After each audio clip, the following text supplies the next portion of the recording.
Hello everybody, my name is Rasmus-Ljunggren and welcome to Dungeon Dwellers Alpha version 0.4. This demo that I'm playing is available for download at my Indiegogo site. There you can also contribute to the game and help me finishing it a lot faster. But that's only possible for a few more days because the campaign is in its final stage. So my major update with this alpha version is the construction menu, where you can create hydraulics, pressure pads, movable walls, dynamite, cannons and much more. These traps can be used against enemy creatures that are entering your dungeon, so that you can kill them off one by one and don't have to sacrifice your own creatures when they are defending it. So let's start playing Dungeon Dwellers. I have started digging out some rooms before I created this video, so that you don't have to wait for me to dig them all out. As in the previous video, I will start by creating some dark dwarfs. And to do that we first need water and a farm, so that we can get the whole production chain going. Now that we have created a well, we can see the imp go to the well and fetch some water, and delivering it to the storage room. But we want the water to be delivered directly to the farm, so here we have the farm. It's a little bit small at the moment, so let's dig out a part of the dungeon so that we can expand it.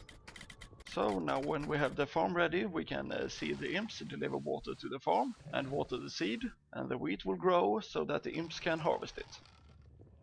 The next step is to create a brewery, so let's create one over here.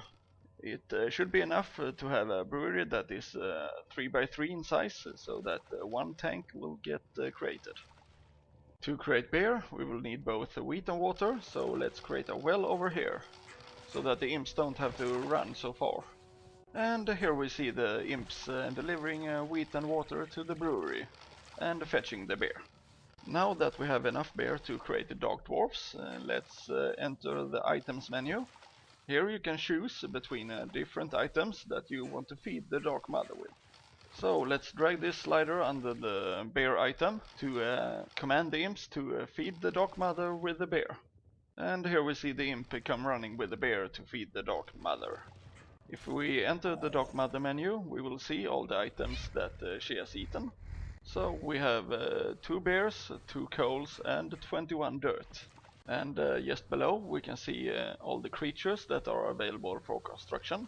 Right now it's only imps and dark dwarfs. So let's start by creating an imp. The imp got spewed out by the Dark Mother, so let's take a look at what is required to create a Dark Dwarf. Seems like I need 1 more gold. We enter the items menu and command the imps to deliver gold to the Dark Mother, and let's take a couple of bears too. And the imps are already delivering the gold to the Dark Mother. And by entering the Dark Mother menu we can click on the Dark Dwarf to make the Dark Mother spew it out. I haven't done any specific update to the Dark Dwarfs, they are still getting drunk at the bar, but in later versions they will help defending the dungeon against enemy creatures and also help with the attacks. So for now let's create the bar so that the Dark Dwarfs can sit down and drink their beer and be happy. So now when I've shown some of the game mechanics that was there in the previous version, I can show some of the new ones. We will start by creating a pressure pad. This pressure pad will get activated when creatures walk upon it. In the future the player will be able to choose if allies or enemies or both will activate the pressure pad. Right now I have enabled the option to let the player click on the pressure pad to activate it, so that it will get easier. If we enter the construction menu we can choose 2-way hydraulics and put it on the ground next to the pressure pad. So when pressing the pressure pad the pressure will go through the pipes. So let's set a trap in the end of the line. Let's put a cannon there. Now when the pressure reached the cannon will fire a cannonball. It's a simple trap but still very efficient against incoming enemies. You can also build a lot of cannons and connect them all to the hydraulics, so that they will fire when the pressure pad is activated. Another trick is to use the repeater in the construction menu, so that the pressure only can go in one direction, and by doing that you can create a loop. So let's put these traps to the test. I will also add some dynamites, and now I want to lure an imp into the room. You can connect the dynamites together to make them all explode, and as they explode they will destroy the nearby walls. Okay then, the imps are getting massive damage here. Now I want to take these traps to the next level and add a movable wall so that the imps that enters the room will get locked in, and also add a counter so that within a certain time the wall will open again, so that the player don't have to reset the trap system every time an enemy enters. Now that you have seen the game in its current state, you can always try it out and download the demo at my Indiegogo site. Links are in the description below. If you like the game, you can contribute to it, either by pre-ordering it, meaning that you will get the game as soon as it's finished, or you can become a backer, meaning that you will get alpha and beta versions as the game progresses, and be a part of the whole development process of Dungeon Dwellers. Any donations that I receive at my Indiegogo site will help me finish the game a lot faster.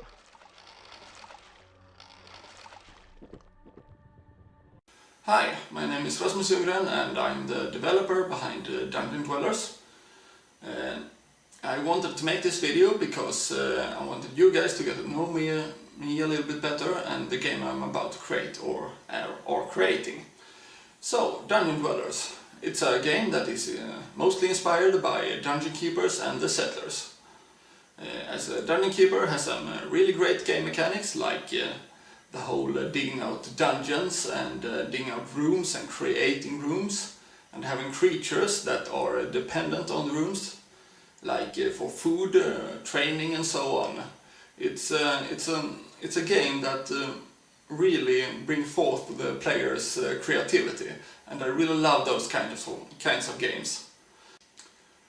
But of course, a Dungeon Keeper has some flaws. For example, it crashed when playing it in multiplayer, and that was really annoying. But on the other hand, it helped me by giving me the inspiration to start creating Dungeon Dwellers.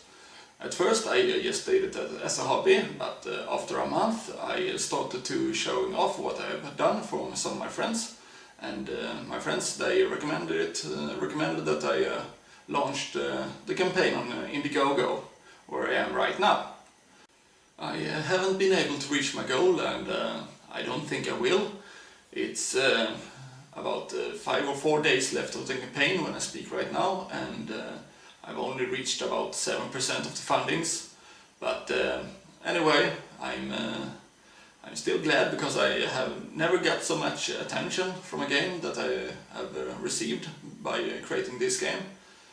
There's a lot of fans out there that want me to develop another Dungeon Keeper. I won't say that I will create it exactly as a Dungeon Keeper, because that's not my plan. I have some own game ideas that I want to put in the game. As you have seen, I have added some of the Settlers, getting some inspiration from Settlers, and added the production chain. And also now with the latest video I have created the trap system with hydraulics and cannons and dynamites and so on.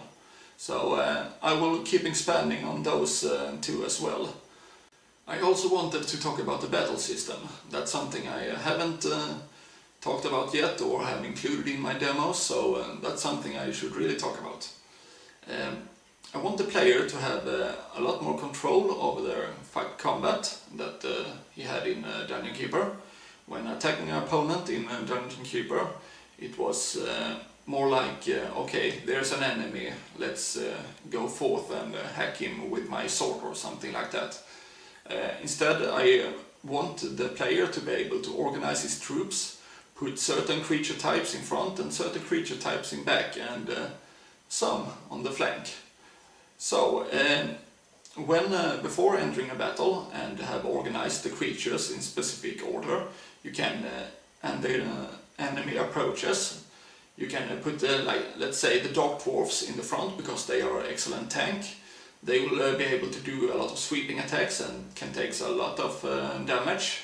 so they will hinder the enemy from going any further back in your army, so that the archers and magicians can in peace and quiet just stand there and shoot arrows or throw fireballs or whatever they do at the enemy. At the same time, certain creatures can have flanked attack, so that they will wait until the dark dwarfs come forth and deadlocks the enemy. Then they will enter from the sides and start hacking on the enemy without getting damaged themselves. So it will be a challenge for the player, but still very fun, to be able to create certain creature types and see how they work together when attacking the enemy. So back to the Indiegogo campaign. What I wanted to achieve with the campaign was to be able to hire myself as a programmer, so that I would be able to work full-time on Dungeon Dwellers. Right now I have a daytime job as a chef, and it's taking a lot out of my programming time. For the last 3 months that I have been working on Dungeon Dwellers, I have only been able to do it at my spare time. So if I were able to work full-time on Dungeon Dwellers, I know that I would be able to finish it a lot faster. Of course, all the contribution I have gotten so far will really help me get a head start in the development after the campaign is finished. And I also want to thank all of you that have had enough faith in me to contribute to Dungeon Dwellers, and also all of you that have helped me in other ways, like advertising and or even creating a forum for the game, and Erik that is helping me with the music and so on. Right now I am doing all of the programming myself. I'm all the 3D modeling, the sounds and so on. So it's taking a lot out of my time. I have tried to find a good 3D modeler that could help me with the modeling, so that I could focus on what I'm at best at, and that's programming. But we will see. It's still a long road ahead of me before the game will be finished. If you visit my Indiegogo campaign, you will be able to choose among various perks if you want to contribute. You could pre-order the game. In that way you will get the game as soon as it's finished. And I will get the help I need to finishing it faster. You can also become a backer, so that you will receive alpha and beta versions and give your own opinion to the game, and help me out with the gameplay, so that it will be as good as possible. For my final words, I want to thank all of you. I'm really grateful to all of you that have contributed to Dungeon Dwellers or helped in any other way. You have really inspired me to create Dungeon Dwellers at its best. So thank you all once again. I also want to point out that if any of you want any more details about the game, you can visit my webpage, my Facebook page, or the forum if you have any suggestions. And of course the Indiegogo campaign page. I will put all the links in the description below, so just look down there. So, thank you all for watching. This is Rasmus with an extremely stereotypically Swedish accent signing out. Well, thank you and bye bye.